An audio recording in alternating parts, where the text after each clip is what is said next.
اعوذ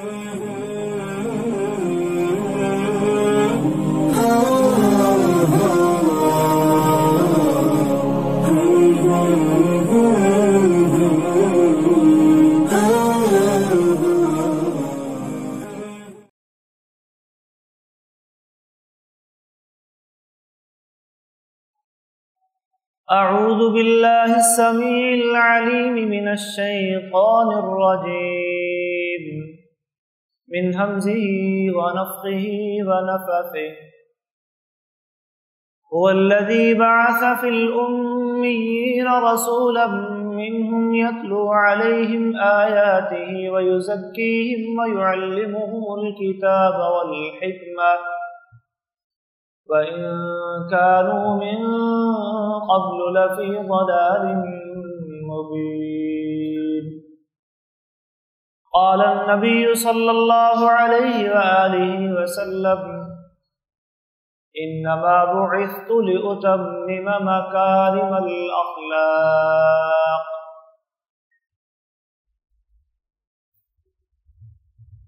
اللہ وحدہ لا شریک قرآن مجید فرقان حمید میں ارشاد فرماتے ہیں والذی بعث فی الامیین رسولا، وہی ہے جس نے ان پڑھوں میں امیوں میں ایک رسول بھیجا، یتلو علیہم آیاتہ، کس لیے بھیجا؟ اس رسول کی آمد کا مقصد کیا ہے، اس کا مشن کیا ہے، اس کا ماٹو کیا ہے؟ یتلو علیہم آیاتہ، وہ رسول انہیں اللہ کی آیات کی تلاوت سناتے ہیں، اللہ کی آیات پڑھ پڑھ کے انہیں بتلاتے ہیں۔ وَيُزَكِّيهِمْ، دوسرا مشن انہیں یہ سونپا گیا کہ انسانیت جو جہالت، ظلمت، ضلالت اور کفر و شرک کے اندھیروں میں ڈوبی ہوئی تھی، اس وقت انسانیت کے بدن اور روحیں دونوں ہی اللہ کی معصیت و نافرمانی سے آلودہ ہو چکے تھے، انہیں پاک کرنا، ان کا تزکیہ کرنا، ان کی تطہیر کرنا، ان میں اچھی صفات پیدا کرنا، ان سے بری صفات کو دور کرنا، دوسرا مشن انہیں یہ سونپا گیا وَيُزَكِّيهِمْ، کہ وہ نبی ان کا تزکیہ کرتے ہیں، وہ رسول انہیں پاک کرتے ہیں۔ تیسرا مشن انہیں یہ سونپا گیا وَيُعَلِّمُهُمُ الْكِتَابَ وَالْحِكْمَةَ، وہ انہیں کتاب و حکمت، کتاب و سنت، قرآن و حدیث، وحی الہی کی تعلیم دیتے ہیں، معلم ہیں، استاد ہیں، سکھانے والے ہیں، تربیت کرنے والے ہیں۔ وَإِن كَانُوا مِن قَبْلُ لَفِي ضَلَالٍ مُبِينٍ، اور ان کی آمد سے پہلے دنیا کا نقشہ کیا تھا؟ دنیا کن حالات سے گزر رہی تھی؟ ہر طرف تاریکی ہی تاریکی تھی، اندھیرا ہی اندھیرا تھا، عرب ہو یا عجم، ایران ہو یا روم، حبشہ ہو یا مصر، دنیا کے اندر بڑی بڑی بادشاہتیں بھی تھی، بڑے بڑے ملک بھی تھے، بڑی قدیم سے قدیم ترین تہذیبیں بھی تھی، یونانی، مصری، عراقی، سندھی، ہندی، فلاں تہذیب، اور لوگوں کو اپنے تہذیب و تمدن پہ بڑا ناز، فخر اور گھمنڈ تھا، لوگوں کو اپنی بادشاہتوں پہ، اپنے نظاموں اور اپنی حکومتوں پہ بڑا غرور تھا، لیکن یہ ساری تہذیبیں، یہ سارے بادشاہ اور یہ سارے دنیا کے ممالک انسانیت کو ایک صحیح راہ عمل دینے سے قاصر تھے، اور وہ انسانیت اس وقت کنتم علی شفا حفرۃ من النار، کہاں کھڑی تھی؟ آگ کے گڑھے کے بالکل کنارے کے اوپر تم کھڑے تھے، لفی ضلال مبین، واضح گمراہی میں تھے، ظہر الفساد فی البر والبحر، خشکی ہو یا سمندر ہو، ہر جگہ فساد ہی فساد تھا، بر و بحر فساد اور بگاڑ کا نقشہ پیش کر رہے تھے۔ ایسے میں اللہ رب العالمین نے حضرت ابراہیم علیہ السلام کی اس دعا کو قبول کرتے ہوئے جو دعا انہوں نے بیت اللہ کی تعمیر کے وقت مانگی تھی، جیسا کہ اللہ فرماتے ہیں وَإِذْ يَرْفَعُ إِبْرَاهِيمُ الْقَوَاعِدَ مِنَ الْبَيْتِ وَإِسْمَاعِيلُ، اور جب ابراہیم اور اسماعیل بیت اللہ کی بنیادیں اٹھا رہے تھے، اور ساتھ ساتھ اللہ سے یہ دعائیں کر رہے تھے، ربنا وابعث فیہم رسولا۔ ان دعاؤں میں ایک دعا یہ بھی تھی، اے اللہ یہ جو تیرا ہم گھر بنا رہے ہیں، جس شہر میں بنا رہے ہیں، اس شہر کو تو امن والا بنا دے، وارزق اہلہ من الثمرات، یہاں کے رہنے والوں کو طرح طرح کے پھلوں سے، انواع و اقسام کے پھلوں سے رزق عطا فرما دے، وجنبنی وبنی ان نعبد الاصنام۔ ایک اور مقام پر ان دعاؤں میں یہ دعا بھی شامل تھی، اللہ مجھے اور میری اولاد کو بتوں کی پرستش اور عبادت سے بچا لے۔ ان دعاؤں میں یہ دعا بھی شامل تھی، ربنا وجعلنا مسلمین لک، اے اللہ ہم دونوں کو یعنی ابراہیم اور اسماعیل ہم دونوں کو اپنا فرما بردار بنا لے، ومن ذریتنا امۃ مسلمۃ لک، اور ہماری اولادوں میں سے بھی ایک فرما بردار قوم پیدا فرما دے۔ یہ باپ بیٹا بیت اللہ کی تعمیر بھی کر رہے ہیں اور ساتھ میں اللہ سے دعائیں بھی مانگ رہے ہیں، ربنا وابعث فیہم رسولا۔ ان دعاؤں میں آخری دعا کیا تھی؟ اللہ اس قوم میں، اس ذریت میں جو یہاں آ کے آباد ہوگی، تو اپنا ایک رسول بھیج، ایک پیغمبر بھیج۔ وہ پیغمبر آ کے کیا کرے؟ یتلو علیہم آیاتہ، وہ انہیں تیری آیات پڑھ پڑھ کے سنائے، وہ ان کا تزکیہ کرے، وہ انہیں کتاب و حکمت کی تعلیم دے، انک انت العلیم الحکیم۔ یہ دعا ہم نے مانگ دی ہے، باقی تو زیادہ جاننے والا ہے، تو کمال حکمت والا ہے، تیرے فیصلے حکمت سے خالی نہیں ہوتے کہ یہ رسول کب آئے گا، اس کی آمد کا وقت کیا ہوگا۔ نبی کریم صلی اللہ علیہ وسلم فرمایا کرتے تھے، انا دعوت ابی ابراہیم، میں اپنے باپ ابراہیم کی دعاؤں کا نتیجہ ہوں، انہوں نے میری آمد کے لیے دعائیں مانگی تھی۔ اور پھر ابراہیم علیہ السلام کے بعد جتنے بھی پیغمبر آئے، انبیاء آئے، رسول آئے، ہر نبی نے نبی کریم صلی اللہ علیہ وسلم کی آمد کی بشارت دی، پیش گوئی کی کہ آنے والا آئے گا اور تم سب نے پھر اس کو ماننا ہے، اس پر ایمان لانا ہے۔ عیسیٰ علیہ السلام نے تو واشگاف اور واضح انداز میں یہ پیغام دیا، وَإِذْ قَالَ عِيسَى ابْنُ مَرْيَمَ يَا بَنِي إِسْرَائِيلَ إِنِّي رَسُولُ اللَّهِ إِلَيْكُمْ، اور جب عیسیٰ ابن مریم نے کہا اے بنی اسرائیل، میں بھی اللہ کی طرف سے تمہاری طرف بھیجا گیا ایک رسول ہوں، وَمُبَشِّرًا بِرَسُول، اور میں ایک اور رسول کی آمد کی خوشخبری تمہیں سناتا ہوں، یاتی من بعدی، جو میرے بعد آئے گا، اسمہ احمد، جس کا نام احمد ہوگا۔ سورہ صف کی آیت ہے۔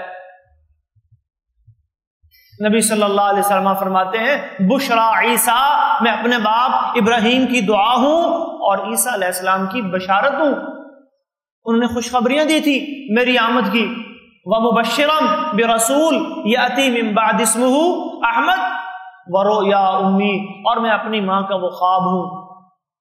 آپ کی والدہ آمنہ جب حمل سے تھی، ان کو ایک خواب آیا۔ خواب کیا آیا؟ نبی علیہ السلام فرماتے ہیں میری والدہ نے خواب دیکھا، خواب یہ دیکھا کہ ان کے بطن سے، ان کے پیٹ سے ایک نور، ایک روشنی نکلی ہے، اور اس روشنی نے اضاءت قصورا کسرا و قیصر بصرا، کیسر و کسرا کے محلات چار وانگے عالم میں، دنیا میں، اس روشنی نے نور ہی نور پھیلا دیا ہے، روشنی ہی روشنی پھیلا دی ہے۔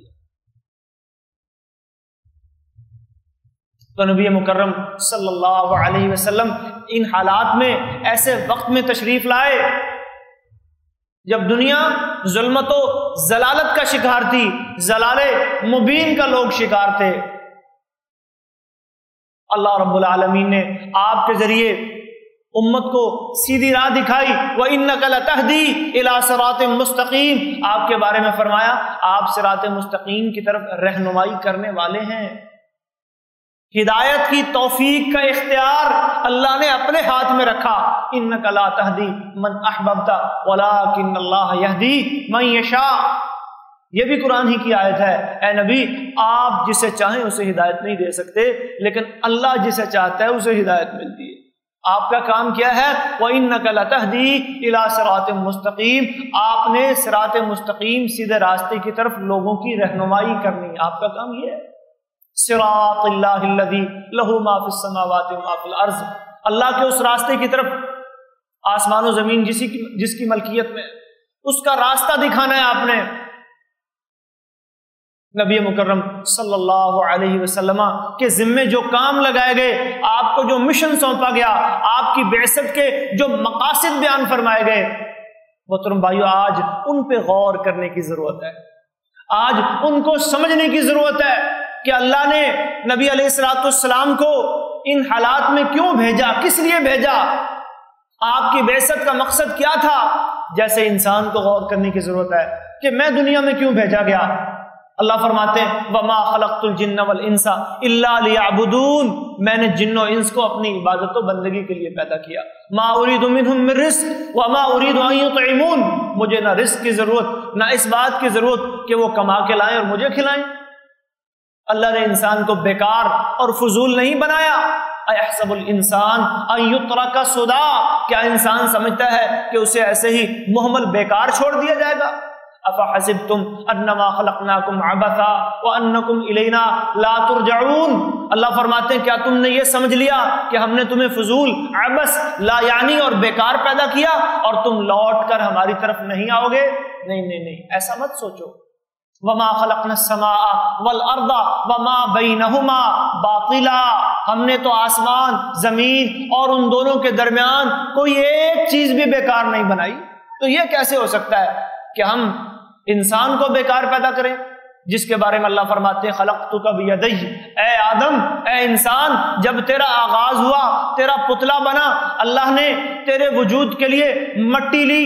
نبی علیہ الصلوۃ والسلام فرماتے ہیں، صحیح مسلم کی حدیث ہے، اللہ رب العالمین نے زمین کے مختلف حصوں سے مٹی لی، ایک مٹھی یہاں سے، ایک مٹھی یہاں سے، ایک مٹھی کہیں سے نرم، کہیں سے سخت، کہیں سے کالی، کہیں سے سرخ، کہیں سے پیلی، اور اس مٹی کو پھر چھان پھٹک کی، اس کی سلالت من طین، خلاصہ تیار کیا اس کا، چنی ہوئی مٹی سے اللہ نے تیرا خمیر بنایا، تیرے خمیر کو گوندا، اور پھر اللہ رب العالمین نے اپنے ہاتھوں سے اے آدم، اے انسان، تیرا پتلا تیار کیا۔ خلقتک بیدی، تجھے شرف بخشا۔ اللہ چاہتا تو کن فیکون کہہ کے بھی تجھے پیدا کر سکتا تھا، لیکن اور ساری کائنات اللہ نے ایسے بنائی، اللہ کن کہتا گیا، کائنات بنتی گئی۔ لیکن جب انسان کی واری آئی تو اعزاز دینے کے لیے، شرف بخشنے کے لیے اللہ نے فرمایا خلقتک بیدی، میں نے تجھے اپنے ہاتھوں سے بنایا۔ اور کس دن پیدا کیا؟ اللہ اکبر، بابرکت دن میں، جمعہ کے دن تیری پیدائش ہوئی۔ باقی کائنات کی تخلیق 6 دنوں میں کر لی، لیکن انسان کو جمعہ کے دن عصر اور مغرب کے درمیان کا جو وقت ہے، جس میں قبولیت کی گھڑی ہوتی ہے، اللہ نے اس وقت کو ہی قبولیت کا وقت بنا دیا۔ حدیث میں آتا ہے نبی صلی اللہ علیہ وسلم نے فرمایا کہ جمعہ کے دن دعاؤں کی قبولیت کی ایک ایسی گھڑی ہوتی ہے، مسلمان اگر اس گھڑی میں اللہ سے کھڑے ہو کر کوئی سوال کرے، کوئی دعا مانگے، اللہ کے سامنے گر گڑائے، اللہ اس کا وہ سوال پورا کر دیتے ہیں، اللہ اس کی وہ دعا قبول کر لیتے ہیں۔ وہ گھڑی کب ہوتی ہے؟ ہی ما بین صلاۃ العصر الی صلاۃ المغرب یوم الجمعہ، جمعہ کے دن عصر کی نماز سے لے کر مغرب کی نماز کے درمیان جو وقت ہوتا ہے، اس میں وہ گھڑی ہوتی ہے۔ اس گھڑی میں اللہ نے تجھے پیدا کیا، اور یہی دن اللہ رب العالمین نے انسانیت کے خاتمے کے لیے، اس کائنات کے خاتمے کے لیے بھی اسی دن کا انتخاب فرمایا وفیہ تقوم الساعہ، اسی دن قیامت قائم ہوگی، اسی دن انسان رب العالمین کے سامنے کھڑے ہوں گے، اسی دن انسانوں کا آغاز ہوا اور اسی دن انسانوں کا اختتام ہوگا، جہاں مجھے، آپ کو، ہم سب کو، آدم سے لے کر قیامت تک آنے والے انسانوں کو رب العالمین کے سامنے پیش ہو کر اپنی زندگی کے اعمال کا حساب و کتاب دینا ہوگا۔ تو مشن رسالت کیا ہے؟ آج لوگ جشن رسالت کے پیچھے پڑ گئے، آمد کی خوشی اور آمد کے جشن کو ایک تہوار کے طور پر لوگوں نے منانا شروع کر دیا۔ اس بات میں کوئی دو رائے نہیں ہے، اس بات میں کوئی شک نہیں ہے کہ نبی مکرم صلی اللہ علیہ وسلم کی اس دنیا میں تشریف آوری، آپ کی ولادت، آپ کا دنیا میں آنا ایک مسلمان کے لیے، ایک مومن کے لیے، بلکہ پوری کائنات کے مسلمانوں اور مومنوں کے لیے ایک بہت بڑی خوشی اور برکت کا باعث ہے، ایک بہت بڑا اللہ کا احسان ہے۔ اللہ خود فرماتے قرآن میں لَقَدْ مَنَّ اللَّهُ عَلَى الْمُؤْمِنِينَ إِذْ بَعَثَ فِيهِمْ رَسُولًا مِّنْ أَنفُسِهِمْ، اللہ نے مومنوں پر بہت بڑا احسان فرمایا کہ ان میں سے ایک رسول بھیجا۔ اللہ کا بڑا احسان ہے، المنت الکبریٰ، المنت العظمیٰ، سب سے بڑا احسان اللہ کا اگر اس کائنات پہ، اس انسانیت پہ ہے تو وہ جناب محمد رسول اللہ صلی اللہ علیہ وسلم کی اس دنیا میں تشریف آوری ہے، آپ کی ولادت ہے، آپ کی بعثت ہے۔ کون مسلمان ہے، کون مومن ہے جو آپ کی ولادت اور آپ کی بعثت سے خوش نہ ہوگا؟ صحابہ کرام رضی اللہ عنہم اجمعین جب پتہ چلتا ہے اللہ کے نبی مکہ سے چل پڑے، مدینہ کی طرف آ رہے ہیں، روز انتظار میں کھڑے ہوتے ہیں، آ جائیں گے آ جائیں گے۔ جب دھوپ چڑھ جاتی ہے، دن سورج بلند ہو جاتا ہے تو پھر واپس اپنے گھروں کو پلٹ جاتے ہیں۔ بالآخر انتظار کی گھڑیاں ختم ہوتی ہیں، اللہ کے نبی تشریف لاتے ہیں۔ حضرت انس بن مالک رضی اللہ تعالی عنہ روایت کرتے ہیں کہ جس دن رسول اللہ صلی اللہ علیہ وسلم کی مدینہ میں آمد ہوئی، صحابہ کو، صحابیات کو ہمیں ایسے لگ رہا تھا اضاء کل شیء، جیسے پوری کائنات روشن ہو گئی ہے، ہر چیز روشن ہو گئی ہے۔ اور جس دن نبی کریم صلی اللہ علیہ وسلم اس دنیا سے گئے، آپ کی وفات ہوئی، اللہ نے آپ کو اپنے پاس بلایا، ہمیں ایسے لگ رہا تھا جیسے پوری کائنات اندھیری ہو گئی ہے، ہر طرف اندھیرا ہی اندھیرا چھا گیا ہے۔ صحابہ کو بھی خوشی تھی، آپ کی آمد کی خوشی بھی تھی، آپ جو دین لے کر آئے اس دین پہ چلنے کی خوشی بھی تھی، آپ جو شریعت لے کر آئے اس شریعت کو اپنی عملی زندگی میں لانے کی خوشی بھی تھی۔ لیکن صحابہ کرام رضی اللہ عنہم اجمعین کو نبی صلی اللہ علیہ وسلم کے مشن سے پیار تھا، انہوں نے جشن نہیں منایا، نہ اللہ کے نبی نے ایسا کوئی جشن اپنی زندگی میں منایا۔ نبوت کے بعد 13 سال مکہ میں رہے اور 10 سال مدینہ میں، یعنی 23 سال کی نبوی زندگی میں اللہ کے نبی نے کبھی ایسا کوئی پوری احادیث کا ذخیرہ آپ کھنگال لیجئے، کوئی ایک ایسا واقعہ وہ اس طرح لال کرتے ہیں جی اللہ کے نبی مدینہ آئے تو جناب صاحب صحابہ خوش ہوئے، کیوں خوش نہ ہوتے؟ کیا آپ کی آمد کی خوشی صحابہ کو نہیں تھی؟ لیکن کیا انہوں نے اس طرح کا کوئی ایک دن مخصوص کر کے، اور اس میں جو آج کل یہ سارے کام رسمی اور رواجی شکل میں شروع ہو چکے ہیں، کیا ایسا کوئی اہتمام اللہ کے نبی کی زندگی میں ہوا؟ صحابہ کرام خلافت راشدہ کے دور میں ہوا، جن کے بارے میں خود اللہ کے نبی نے فرمایا علیکم بسنتی وسنت الخلفاء الراشدین المہدیین، میرا طریقہ، خلفاء راشدین کا طریقہ، جو ہدایت یافتہ ہیں اس کو لازم پکڑنا ہے، اس کو نہیں چھوڑنا۔ تمسکوا بہا، مضبوطی سے تھام لو، عزوا علیہا بالنواجذ، داڑوں کے ذریعے اپنی پکڑ کو، اس منہج، اس طریقے کو زور سے پکڑ لو، اپنی پکڑ کو مضبوط کر لو، یہ طریقہ کبھی نہ چھوڑنا۔ ما انا علیہ و اصحابی، جس پر آج میں اور میرے صحابہ ہیں۔ کوئی ایک واقعہ اللہ کے نبی کی زندگی سے، خلافت راشدہ سے، صحابہ کرام کے دور سے کوئی ثابت نہیں کر سکتا، وجود ہی نہیں ہے۔ احادیث کی کتابیں اٹھا لیجئے، صحاح ستہ، مسند احمد یا دیگر کتب، جو نبی علیہ الصلوۃ والسلام کی بعثت کا مقصد تھا اسے فراموش کر دیا گیا۔ شیطان نے کیسا دھوکہ دیا، کیسا وسوسہ دیا، کیسا جال پھینکا۔ اس نے یہ جال حضرت آدم اور حوا پہ بھی پھینکا تھا۔ اللہ نے کہا لا تقربا هذه الشجرہ، اس درخت کے قریب نہیں جانا، فتکونا من الظالمین، اس کو نہیں کھانا ورنہ ظالم ہو جاؤ گے۔ شیطان نے کیا دھوکہ دیا، یا آدم هل ادلک علی شجرۃ الخلد وملک لا یبلا، آدم تمہیں ایک ایسے درخت کا پتہ نہ بتاؤں، ایک ایسی بادشاہت کا پتہ نہ بتاؤں جو کبھی پرانی ہونے والی نہیں ہے، ایک ایسے درخت کے بارے میں رہنمائی نہ کروں، اس کو کھا لو گے تیرا یہ جنت میں رہنا ہمیشہ ہمیشہ کے لیے ہوگا، کبھی جنت سے نکالے نہیں جاؤ گے۔ یہ دھوکہ دے رہا ہے کون؟ ابلیس، شیطان۔ کس کو دے رہا ہے؟ آدم کو۔ اور درخت کون سا ہے؟ یہ وہی درخت ہے جس کے بارے میں اللہ نے آدم اور حوا کو منع کیا تھا، اس درخت کے قریب نہیں جاؤ۔ دھوکہ کیسا؟ آدم بھی چاہتے تھے جنت میں رہیں، حوا بھی چاہتی تھی جنت میں رہیں، جنت سے جانا نہیں چاہتے تھے، لیکن اذلہما وسوس لہما الشیطان دلہما بغرور، وسوسے ڈال دیے، پھسلا لیا، ورغلا لیا، دھوکے میں لے لیا، فراڈ میں لے لیا، اور وہ شجرۃ الخلد کا پتہ بتاتے بتاتے اسی درخت کے قریب لے گیا جس کو کھانے سے اللہ نے منع کیا تھا۔ نتیجہ کیا نکلا؟ فَأَكَلَا مِنْهَا فَبَدَتْ لَهُمَا سَوْآتُهُمَا وَطَفِقَا يَخْصِفَانِ عَلَيْهِمَا مِنْ وَرَقِ الْجَنَّةِ، وہ درخت کھا بیٹھے، وہ جنت کا لباس بھی اتر گیا، وہ شرمگاہیں نظر آنے لگی، وہ نعمتیں آہستہ آہستہ اللہ چھیننے لگے۔ قُلْنَا اهْبِطُوا مِنْهَا کا حکم بھی آ گیا، اتر جاؤ بھائی۔ یہی تو وہ درخت تھا جس کو کھانے سے میں نے منع کیا تھا۔ اب نادم ہوئے، شرمندہ ہوئے، روئے، گڑ گڑائے، لیکن اللہ کے نبی بھی تھے، اللہ نے ہاتھ تھام لیا، پکڑ لیا۔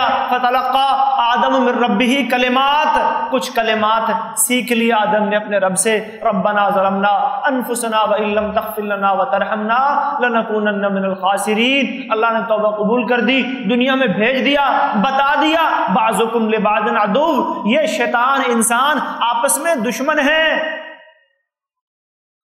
ان الشیطان لکم عدو مبین، حکم دے دیا فاتخذوہ عدوا، اسے اپنا دشمن سمجھو، یہ تمہارا دشمن ہے، کھلم کھلا دشمن ہے۔ اچھا اب وہ تو ہمیں دشمن سمجھتا ہے، وہ تو اپنی دشمنی کا اظہار کر رہا ہے، ہمیں صراط مستقیم سے ہٹانے کے لیے طرح طرح کے حملے ہم پہ کر رہا ہے، لیکن انسان شیطان کو دشمن سمجھنے کے لیے تیار نہیں ہے، وہ دھوکے میں آ جاتا ہے، وہ کبھی دین کے نام پر دھوکے میں آ جاتا ہے، کبھی عبادت کے نام پر دھوکے میں آ جاتا ہے، کبھی دنیا کے مفادات کے نام پر دھوکے میں آ جاتا ہے، کبھی خواہشات کے چکر میں الجھ کر دھوکے میں آ جاتا ہے، کبھی شبہات کے فتنے کا شکار ہو کر شیطان کے دھوکے میں آ جاتا ہے، کبھی انتزاع، انشقاق اور افتراق کے چکروں میں الجھ کر دھوکے میں آ جاتا ہے۔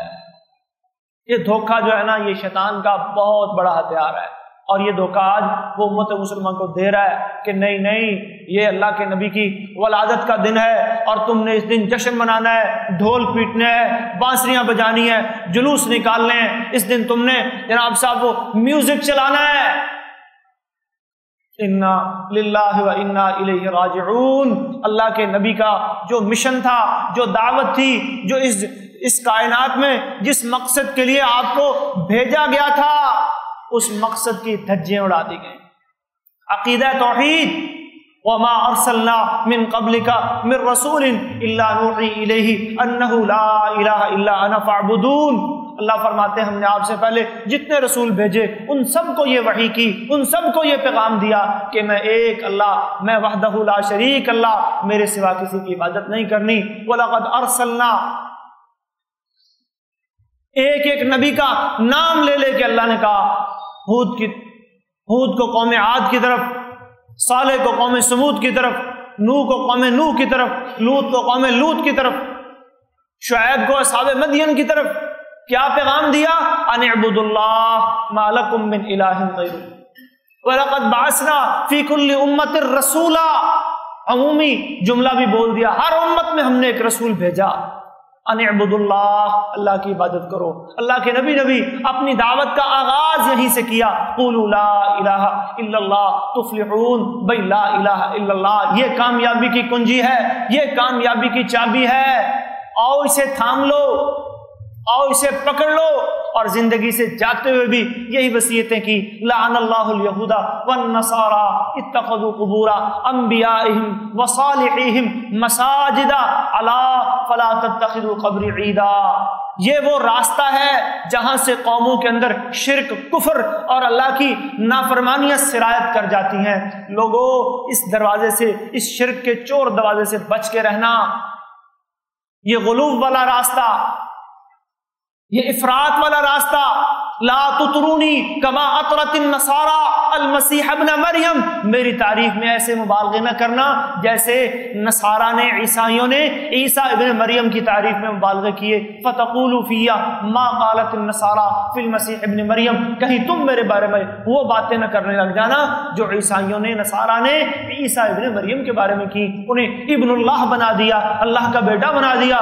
معاذ اللہ، ان کی والدہ کو، مریم کو اللہ کی زوجہ بنا دیا۔ وَلَمْ تَكُنْ لَهُ صَاحِبَةٌ، اس کی تو کوئی بھی نہیں۔ لم یلد ولم یولد، اس کی تو کوئی اولاد نہیں، اس کے تو کوئی والدین نہیں۔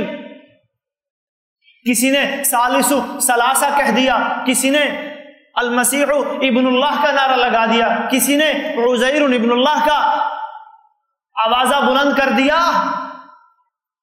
توحید کھو گئی، توحید گم ہو گئی، کھو گئی۔ اور آج کے مسلمان نے بھی یہی کیا، جہالت کے، لا علمی کے، لا شعوری کے اندر نبی مکرم صلی اللہ علیہ وسلم کو وہ مقام، وہ درجہ، وہ عہدہ دے دیا جو اللہ کا تھا۔ کسی نے مختار کل بنا دیا، کسی نے حاضر ناظر بنا دیا، کسی نے نور اور بشر کے چکروں میں الجھا دیا۔ حالانکہ یہ وہ چیزیں ہیں جو انسان کی عملی زندگی سے بالکل تعلق نہیں رکھتی، اور مشن سے کیا کر دیا؟ دور کر دیا، لوگوں کو ان چکروں میں الجھا دیا۔ یا ایھا الناس انتم الفقراء الی اللہ، قرآن میں اللہ بار بار نبی کی زبان سے یہ پیغام سنوا رہے ہیں، لوگوں تم سب اللہ کے سامنے محتاج۔ انی لما انزلت الی من خیر فقیر، موسیٰ کلیم اللہ کی زبان سے کیا کہلوایا؟ اللہ جو تو نے میری طرف خیر اتاری ہے میں اس کا بڑا محتاج ہوں۔ انبیاء محتاج ہیں اللہ کے سامنے، رسل محتاج ہیں اللہ کے سامنے۔ اور شیطان نے کیسا دھوکہ دیا، توحید کو، عقیدہ توحید سے ہم کو کیسے دور کیا کہ ہم نے انبیاء کی تعریف میں، رسول اللہ صلی اللہ علیہ وسلم کی شان میں وہ مبالغے کیے کہ جو مقام اللہ کا تھا وہ مقام جناب محمد رسول اللہ صلی اللہ علیہ وسلم کو دے دیا۔ ان کے عہدے میں، ان کے مقام میں، ان کے مرتبے میں، ان کے فضائل میں، ان کے خصائص اور مناقب میں کوئی شک نہیں۔ اللہ نے بڑا بلند مقام عطا کیا ہے، اللہ نے بڑے فضائل سے نوازا ہے، اللہ نے بڑے مناقب عطا کیے ہیں جن کی تفسیر اگر بیان کی جائے تو وقت کم پڑ جائے۔ ان اللہ خلق الخلق، اللہ نے مخلوق کو پیدا کیا، فجعلہم فرقتین، اللہ نے انہیں دو گروہوں میں تقسیم کیا، فجعلنی فی خیرہم فرقہ، مجھے بہترین طائفہ، بہترین گروہ میں اللہ نے رکھا۔ ان اللہ اصطفیٰ کنانۃ من ولد اسماعیل، اللہ نے انتخاب کیا، اسماعیل علیہ السلام کا انتخاب کیا، ان میں سے کنانہ کا انتخاب کیا، ان میں سے اللہ نے قریش کا انتخاب کیا، قریش میں سے بنو ہاشم کا انتخاب کیا، بنو ہاشم میں سے اللہ نے میرا انتخاب کیا۔ میری آمد کے لیے اللہ نے مکہ شہر کو منتخب کیا، بعثت فی خیر قرون بنی آدم قرنن فقرنن، میری آمد کے وقت کا بھی اللہ نے انتخاب کیا، لوگ بھی اللہ نے چنے، لوگ بھی اللہ نے چنے۔ اولئک الذین امتحن اللہ قلوبہم للتقوی، کیسے لوگ تھے؟ جن کے دلوں کو اللہ نے تقوی کی دولت کے لیے آزمایا، جانچا، پرکھا کہ یہ لوگ تقوی کی دولت سے سرفراز ہونے کے قابل ہیں یا نہیں، اور جب انہیں پایا کہ یہ تو راشدون ہیں، یہ تو فائزون ہیں، یہ تو مفلحون ہیں، انہیں اپنے نبی کے اصحاب بنا دیا۔ نبی کے شہر کی اللہ نے قرآن میں قسمیں اٹھائیں، لا اقسم بہذا البلد وانت حل بہذا البلد والتین والزیتون وطور سینین وہذا البلد الامین۔ قرآن میں اللہ رب العالمین نے اپنے نبی کی زندگی کی قسم اٹھائی، لعمرک انہم لفی سکرتہم یعمہون، تیری زندگی کی قسم ہے، تیری حیات کی قسم ہے، کسی نبی کی قسم نہیں اٹھائی۔ اللہ نے اپنے نبی محمد رسول اللہ صلی اللہ علیہ وسلم کی قسم اٹھائی۔ قرآن میں اللہ نے نبیوں کو مختلف انداز سے نام لے لے کے پکارا، یا یحییٰ، یا عیسیٰ، یا موسیٰ، یا داؤد، یا ہارون۔ لیکن جب میرے نبی کی باری آئی، میرے مصطفیٰ کی باری آئی صلی اللہ علیہ وسلم، تو کسی ایک مقام پر بھی یا محمد نہیں کہا تو کیا کہا؟ یا ایھا الرسول، یا ایھا النبی، یا ایھا المزمل، یا ایھا المدثر۔ انعامات کی بارش کر دی اللہ تعالیٰ نے۔ وَإِنَّكَ لَعَلَىٰ خُلُقٍ عَظِيمٍ۔ پہلے نبیوں پہ بہتان لگتے تھے، الزام لگاتے تھے، لوگ تنگ کرتے تھے، لوگ پریشان کرتے تھے، اللہ وحی بھیج دیتا تھا، کوئی معجزہ رونما ہو جاتا تھا۔ میرے نبی صلی اللہ علیہ وسلم کے ساتھ بھی ایسا ہوا۔ لوگوں نے شاعر کہا، اللہ نے فرمایا وما هو بقول شاعر۔ لوگوں نے مجنون کہا، اللہ نے فرمایا ما انت بنعمت ربک بمجنون۔ لوگوں نے کذاب اور ساحر کہا، لوگوں نے طرح طرح کے الزامات لگائے، بے نسل، بے نام اور بے نشان ہونے کا الزام لگایا۔ اللہ نے فرمایا انا اعطیناک الکوثر فصل لربک وانحر ان شانئک هو الابتر۔ ادھر لوگ بہتان لگاتے، ادھر لوگ طنز کرتے، تنقید کرتے، رب کا قرآن محمد عربی صلی اللہ علیہ وسلم کے دفاع کے لیے اترتا۔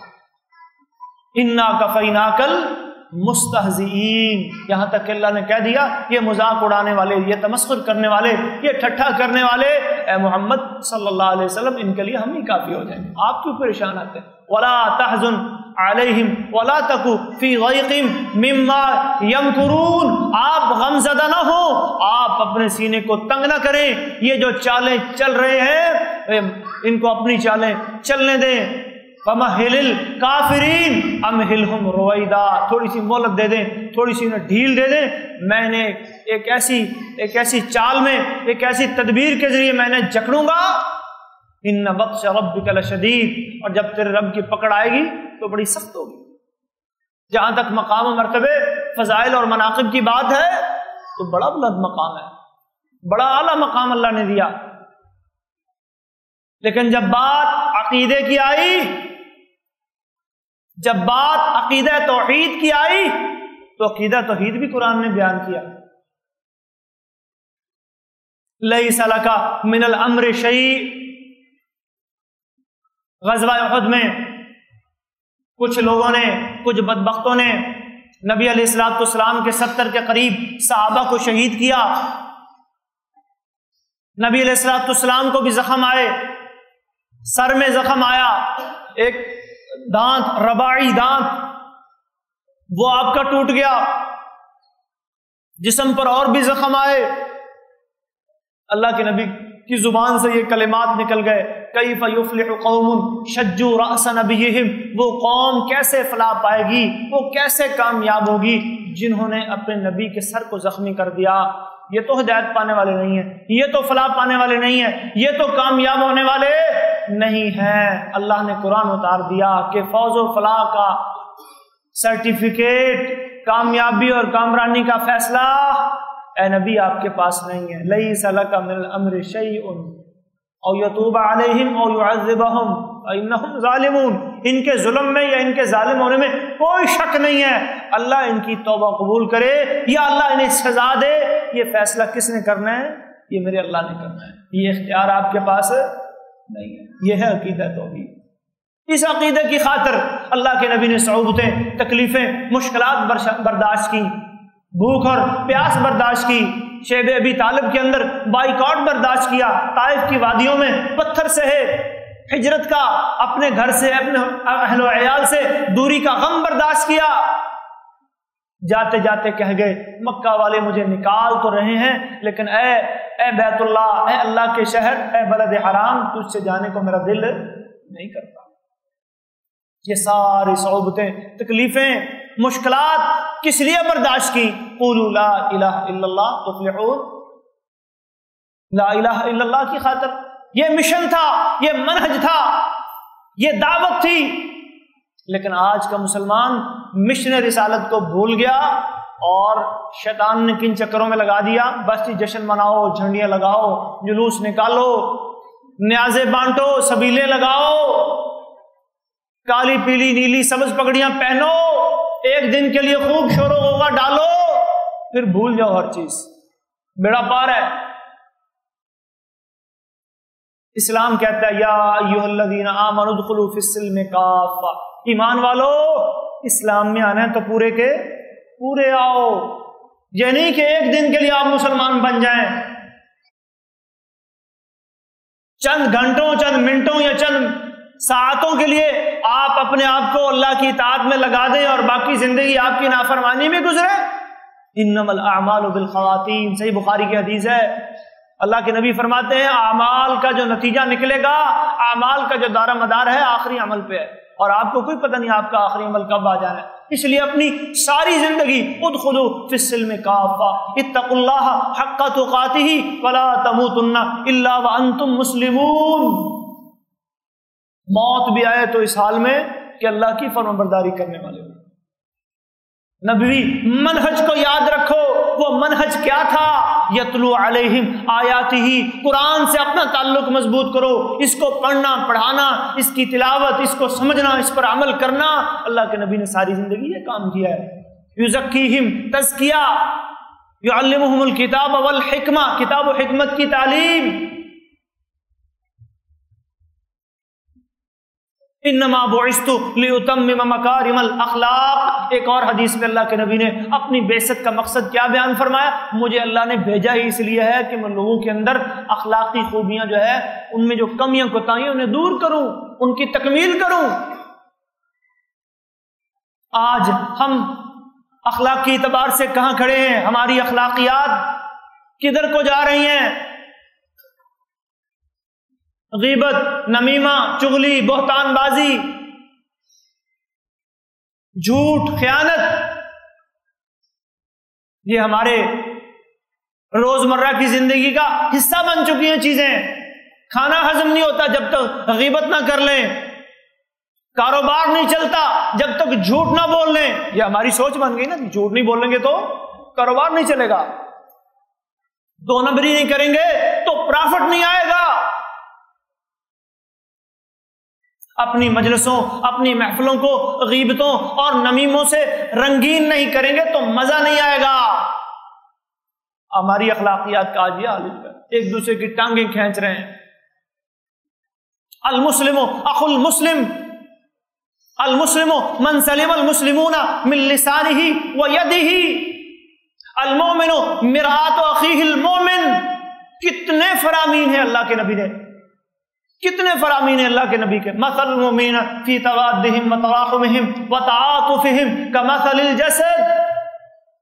اللہ نے جسد واحد بنایا، اللہ نے مسلم کو مسلم کا مددگار بنایا. لا یظلمہ ولا یخذلہ، نہ ظلم کرنا ہے، نہ بے یارو مددگار چھوڑنا ہے، خیال رکھنا ہے. انصر اخاکا ظالما او مظلوما، اپنے مسلمان بھائی کی مدد کرنی ہے، ظالم ہو تب بھی، مظلوم ہو تبھی. صحابی پوچھتے ہیں جی مظلوم کی تو مدد کروں، ظالم کی کیسے کروں؟ فرمایا تکفو عن الظلم، اسے ظلم سے روکنا ہے. دنیا کا ایک ظلم قیامت کے کئی اندھیرے بن کر انسان کے سامنے آئے گا. آج اگر آپ نے بھائی بہن کا ہاتھ پکڑ لیا، اسے سمجھا دیا بھی یہ ظلم ہے، یہ زیادتی ہے، اللہ کی شریعت میں جائز نہیں، میں اس میں تمہارا ساتھ نہیں دوں گا، تو کل وہ اللہ کی عدالت میں اللہ کے عذاب سے بچ جائے گا.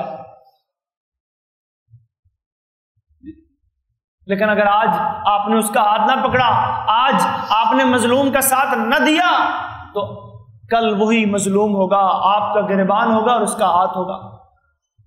اللہ یہ وہ بندہ ہے وَلَا تَرْكَنُوا إِلَى الَّذِينَ ظَلَمُوا فَتَمَسَّكُمُ النَّارُ. سورہ ہود میں اللہ فرماتے ہیں ظالموں کی طرف میلان بھی مت رکھو، جھکاؤ بھی مت رکھو، ان سے کوئی تعلق بھی مت رکھو.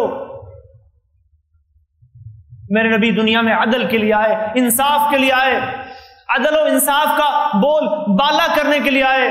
آپ کے مشن میں آپ کی بعثت کے مقاصد میں ایک مقصد یہ بھی تھا وَلَقَدْ أَرْسَلْنَا رُسُلَنَا بِالْبَيِّنَاتِ وَأَنزَلْنَا مَعَهُمُ الْكِتَابَ وَالْمِيزَانَ لِيَقُومَ النَّاسُ بِالْقِسْطِ. ہم نے رسول بھیجے، ان کے ساتھ کتابیں اور میزان اتارا، میزان ترازو، عدل و انصاف کا معیار. کس لیے؟ لِيَقُومَ النَّاسُ بِالْقِسْطِ، تاکہ وہ لوگوں کے درمیان عدل سے، انصاف سے فیصلہ کریں. وَرَحْمَتِي وَسِعَتْ كُلَّ شَيْءٍ فَسَأَكْتُبُهَا لِلَّذِينَ يَتَّقُونَ وَيُؤْتُونَ الزَّكَاةَ وَالَّذِينَ هُمْ بِآيَاتِنَا يُؤْمِنُونَ الَّذِينَ يَتَّبِعُونَ الرَّسُولَ النَّبِيَّ الْأُمِّيَّ الَّذِي يَجِدُونَهُ مَكْتُوبًا عِندَهُمْ فِي التَّوْرَاةِ وَالْإِنْجِيلِ يَأْمُرُهُم بِالْمَعْرُوفِ وَيَنْهَاهُمْ عَنِ الْمُنكَرِ. یہ اللہ کے نبی کا مشن بیان ہو رہا ہے. اس رسول کی پیروی جو رسول ہے، نبی ہے، امی ہے. یجدونہ مکتوبا عندہم فی التوراۃ والانجیل، جس کا ذکر تورات میں ملتا ہے، جس کا ذکر انجیل میں ملتا ہے. یامرہم بالمعروف وینہاہم عن المنکر، جو نیکی کا حکم دیتا ہے، برائی سے روکتا ہے. ویضع عنہم اسرہم والاغلال التی کانت علیہم. یہ ہے جی مشن رسالت. انسانوں کے بوجھ، طوق جو لوگوں نے رسموں اور رواجوں کی شکلوں میں ڈال رکھے ہیں، اس نبی نے آ کر وہ بوجھ اتارے ہیں. بوجھ اتارنے ہیں، بوجھ ڈالنے نہیں ہے. بعثت بالحنیفیت السمحہ، اللہ کے نبی فرماتے ہیں اللہ نے مجھے دین حنیف، آسان دین دے کے بھیجا ہے. معلما میسرا، میں آسانی کرنے والا معلم بنا کے بھیجا گیا. یہ تھا میری بعثت کا مقصد. اور آج کا عالم، آج کا اسکالر، وہ کیا کر رہا ہے؟ دین کو مشکل بنا کے عوام کے سامنے، لوگوں کے سامنے پیش کر رہا ہے. دین بڑا مشکل ہے، دین پر چلنا بڑا مشکل ہے. یہ تیرے بس کی بات نہیں دین کو سمجھنا، یہ عام آدمی کے بس کی بات نہیں. نبی علیہ الصلوۃ والسلام نے فرمایا دین آسان. اللہ فرما رہے ہیں دین آسان. وَلَقَدْ يَسَّرْنَا الْقُرْآنَ لِلذِّكْرِ فَهَلْ مِن مُدَّكِرٍ. ہم نے اس کو سمجھنے کے لیے آسان بنایا، عمل کرنے کے لیے آسان، سمجھنے کے لیے آسان، اس پر چلنا آسان. لیکن جب رسمیں ملی، رواج ملے، تو رسموں اور رواجوں کے توقوں نے، ان بوجھوں نے دین کو کیا بنا دیا؟ مشکل بنا دیا. اللہ کے نبی آئے تھے کس لیے؟ یہ توق اتارنے کے لیے، یہ بوجھ اتارنے کے لیے. ربنا ولا تحمل علینا اصرا کما حملتہ علی الذین من قبلنا. ادھر اللہ نے دعائیں سکھائیں، اللہ ہم پر وہ بوجھ مت ڈال جو تو نے پہلے لوگوں پر ڈالے. وہ بوجھ ہم پہ مت ڈال جس کو برداشت کرنے کی ہمارے اندر طاقت نہیں. لیکن ہم نے کیا کیا؟ خوشی کا موقع ہے، غمی کا موقع ہے، معاملات ہیں ایسے، ان کو سخت سے سخت بنا دیا، ایسے انہیں رسموں اور رواجوں کے بندنوں میں جکڑ دیا.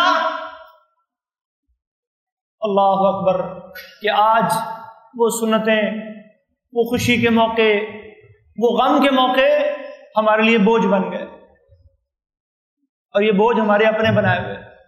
تو محترم بھائیو، مشن رسالت کو سمجھیں. سیرت النبی اپنانے کی چیز ہے، منانے کی چیز نہیں ہے. صحابہ نے اس کو اپنایا تھا. محبت کے خالی اور کھوکھلے دعوے نہیں کیے. رسول اللہ صلی اللہ علیہ وسلم کی محبت ہمارا ایمان ہے، ہمارا عقیدہ ہے، ہمارا سرمایہ ہے. اللہ کا حکم ہے قل ان کان آباؤکم وابناؤکم واخوانکم وازواجکم وعشیرتکم واموال اقترفتموها وتجارۃ تخشون کسادها ومساکن ترضونها احب الیکم من اللہ ورسولہ وجہاد فی سبیلہ وتربصوا حتی یأتی اللہ بامرہ. سورہ توبہ میں اللہ نے فرما دیا تمہارے مال، تمہارے بیٹے، تمہاری بیویاں، تمہارے بھائی، تمہارے عزیز و اقارب، تمہاری تجارتیں، تمہاری کوٹھیاں، محلات، یہ دنیا کی ساری چیزیں اگر اللہ اور اس کے رسول سے زیادہ پیاری ہیں، اللہ کے راستے میں قربانیاں دینے سے یہ زیادہ پیاری ہیں، تو پھر اللہ کے عذاب کا انتظار کرو. ثلاث من کن فیہ وجد بہن حلاوۃ الایمان ان یکون اللہ ورسولہ احب الیہ مما سواہما. اللہ اور اس کے رسول کی محبت دل میں ہوگی تو ایمان کی لذت آئے گی. ذاق طعم الایمان من رضی باللہ ربا وبالاسلام دینا وبمحمد نبیا ورسولا. اسلام کو دین، اللہ کو رب اور محمد رسول اللہ صلی اللہ علیہ وسلم کو اپنا نبی اور رسول دل کی گہرائیوں سے تسلیم کرو گے، اس پر راضی ہو جاؤ گے، اس پہ فخر کرو گے تو ایمان کا ذائقہ محسوس ہوگا. عمر سے کیا کہا؟ صحیح بخاری میں آتا ہے واقعہ.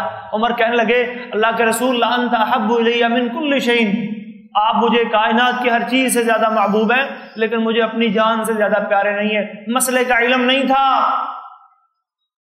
اللہ کے نبی نے فرمایا نہیں نہیں عمر، تیرا ایمان کامل نہیں ہے، تیرے ایمان میں ابھی نقص ہے، جب تک تو اپنی جان سے زیادہ مجھے محبوب نہیں رکھتا اس وقت تک تیرا ایمان کامل نہیں ہوگا۔ عمر نے انتظار نہیں کیا، صحابہ انتظار نہیں کیا کرتے تھے، سمینا و اطانا، سنا مانا، یہ نہیں کہ جی کل کر لیں گے پرسوں کر لیں گے۔ نماز پڑھ رہے ہیں، نماز پڑھتے پڑھتے حکم آ گیا بھائی منہ ادھر نہیں ادھر کرنا ہے، یہ نہیں انتظار کیا چلو یہ تو پڑھ لینا۔ حدیث میں آتا ہے رکوع کے اندر ہی گھوم گئے۔ مسجد قبلتین دیکھیے نا مدینہ میں، یہ دو مسجدوں میں یہ واقعہ پیش آیا، مسجد قبلتین میں بھی، مسجد قباء میں بھی۔ شراب حرام ہوئی، یہ نہیں کہا چلو یہ پی رہے ہیں منہ کے اندر گھونٹ ہے یہ تو پی لیں۔ انس کہتے ہیں رضی اللہ تعالی عنہ، میں پلا رہا تھا، پینے والوں میں ابو طلحہ میرے والد بھی تھے، دوسرے لوگ بھی تھے، لیکن جب منادی نے یہ ندا لگائی الا ان الخمر قد حرمت، شراب حرام کر دی گئی ہے، خمر حرمت حرام کر دی گئی ہے، صحابہ نے اس گھونٹ کو بھی جو منہ میں تھا نیچے انڈیل دیا۔ انس جاؤ بہا دو اس کو۔ نبی نے عورتوں سے کہا یا نساء المسلمین، اے مسلمانوں کی عورتوں، لیس لکن ان تحققن الطریق، جب تم راستے میں جا رہی ہو تو درمیان میں مت چلا کرو، درمیان میں مت چلا کرو۔ عورتوں نے کیا کہا؟ ہم انسان نہیں ہیں، ہمارا حق نہیں راستے میں چلنے کا۔ نہیں نہیں، فوراً اللہ کے نبی کی نصیحت پہ عمل کیا اور دیواروں سے لگ لگ کے چلنے لگیں۔ صحابی کہتے ہیں خواتین دیواروں سے ایسے لگ لگ کے چل رہی ہوتی کہ ان کے جو جسم کے مطلب کپڑے ہیں جسم پر پہنے ہوئے وہ گھسٹ رہے ہوتے، بس اوقات پھٹ بھی رہے ہوتے اللہ کے نبی کی اس بات پہ عمل کرنے کے لیے۔ عبداللہ بن مسعود نے سنا مسجد میں خطبہ ارشاد فرما رہے ہیں، کچھ لوگ دیکھا باہر کھڑے ہیں، کہا اجلسو، بھائی کھڑے کیوں، بیٹھ جاؤ۔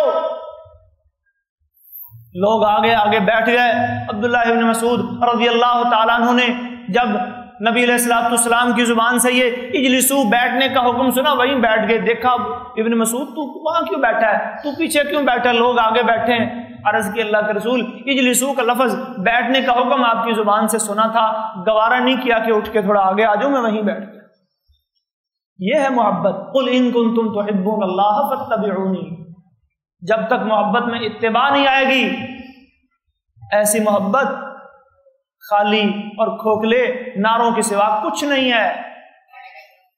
اتباع اور اطاعت پیدا کریں، اللہ کے نبی کے بعثت کے مقصد کو جانیں، مشن رسالت کو پہچانیں، اور وہ کیا تھا؟ یتلو علیہم آیاتہ ویزکیہم ویعلمہم الکتاب والحکمہ۔ اپنے آپ کو کتاب و سنت سے جوڑیں، شخصیات کو، مسالک کو، جماعتوں، تحریکوں اور تنظیموں کو معیار مت بنائیں، اللہ اور اس کے رسول کی بات کو معیار بنائیں۔ یہ ہے محبت، یہ کسوٹی ہے، یہ پیمانہ ہے۔ اپنے نیکی کے ہر عمل کو اس پر پرکھیں، اس میں تولیں، اور پھر چیک کریں میرا یہ عمل کیسا ہے، اللہ کے نبی کی سنت کے مطابق ہے تو ٹھیک ہے، اگر سنت کے مطابق نہیں تو پھر یہ فرمان سن لیں، من احدث فی امرنا ھذا ما لیس منہ فہو رد۔ بخاری اور مسلم کی روایت ہے، رسول اللہ صلی اللہ علیہ وسلم فرماتے ہیں کہ جس نے ہمارے اس دین میں کوئی ایسا کام ایجاد کیا جس کا ہم نے حکم نہیں دیا، لیس علیہ امرنا، اس پر ہمارا حکم نہیں، فہو رد، وہ مقبول نہیں، وہ کیا ہے، وہ مردود ہے۔ اٹھائیں قرآن کریم، اٹھائیں احادیث صحیحہ کا مطالعہ کریں، اور یہ جتنے رسموں اور رواجوں کے بندھنوں میں ہم نے اپنے آپ کو مقید کر لیا، یہ جتنی فارمیلٹی والی چیزیں آج ہم نے دین کے نام پر دین میں شروع کر دی، دیکھیں کہاں ہے یہ تیجا، یہ ساتواں، یہ آٹھواں، یہ دسواں، یہ 40واں، یہ برسیاں، یہ کہاں ہیں ان کے سلسلے قرآن و حدیث میں؟ یہ فلانا عرس، یہ فلانا جلوس، نبی علیہ الصلوۃ والسلام اور خلافت راشدہ کے دور میں، سنہری دور میں کہاں ملتا ہے ان باتوں کا ذکر؟ کہ ایک حدیث، کوئی ایک واقعہ، قرآن کی کوئی ایک آیت، کچھ نہیں ملے گا آپ کو۔ سیدھا سادہ سچا سچا دین ملے گا، اور بھائیو یہی کامیابی کا راستہ ہے، یہی صراط مستقیم ہے، اسی کی دعوت اللہ کے نبی نے دی تھی، وَإِنَّكَ لَتَهْدِي إِلَىٰ صِرَاطٍ مُسْتَقِيمٍ، اور اسی پر چلنے میں کامیابی ہے۔ اپنے آپ کو ان بھول بھلیوں اور ان چکروں سے بچائیں، خالصتاً قرآن و سنت کے اوپر متفق ہو جائیں، اس دعوت کو اپنا لیں۔ اللہ کے نبی نے بھی یہی دعوت دی تھی، قُلْ هَٰذِهِ سَبِيلِي أَدْعُو إِلَى اللَّهِ عَلَىٰ بَصِيرَةٍ أَنَا وَمَنِ اتَّبَعَنِي، کہہ دو یہ میرا راستہ ہے، میں اللہ کی طرف بلاتا ہوں بصیرت کے ساتھ، دلیل کے ساتھ، برہان کے ساتھ، کتاب و سنت کی دلیل کے ساتھ۔ یہ ہے کامیابی کا راستہ۔